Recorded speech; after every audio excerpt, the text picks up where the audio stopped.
اللهم صل على محمد وعلى آل محمد كما تحب وترضى. بسم الله الرحمن الرحيم. عن أبي هريرة رضي الله تعالى عنه قال قال رسول الله صلى الله عليه وسلم: كلمتان حبيبتان إلى الرحمن خفيفتان إلى اللسان ثقيلتان في الميزان سبحان اللہ وبحمدہ سبحان اللہ العظیم. رواہ البخاری. امام بخاری رحمۃ اللہ علیہ نے صحیح بخاری میں جو آخری حدیث نقل کی ہے اس کے راوی حضرت ابو ہریرہ رضی اللہ تعالی عنہ فرماتے ہیں کہ رسول اکرم صلی اللہ علیہ وسلم نے فرمایا: دو کلمات ایسے ہیں جو رحمان کو بڑے پسند ہیں، زبان پر بڑے ہلکے ہیں اور قیامت کے دن میزان میں ان کا وزن بہت زیادہ ہوگا. اور وہ دو کلمے کون سے ہیں؟ سبحان اللہ وبحمدہ سبحان اللہ العظیم.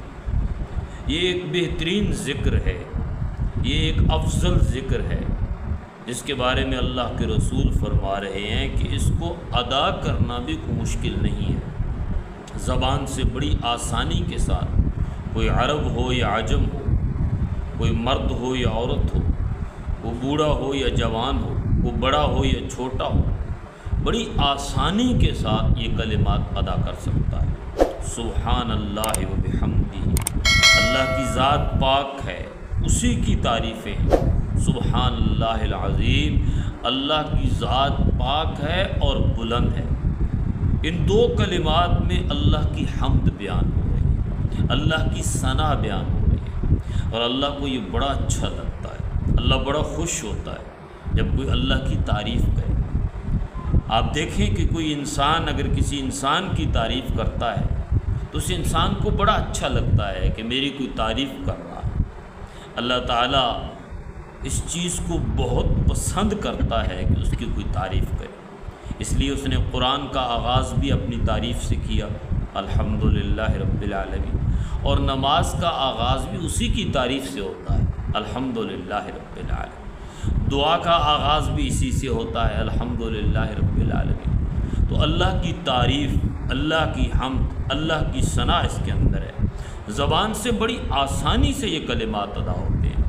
قیامت کے دن جب اللہ کی عدالت میں وہ میزان لگا ہوا ہوگا، انصاف تولا جا رہا ہوگا، اس وقت آپ دیکھیے گا کہ جو آدمی زیادہ تر یہ کلمات پڑھتا ہوگا، یہ کلمات اس کے سارے اعمال پہ بھاری ہوں گے، وزنی ہوں گے.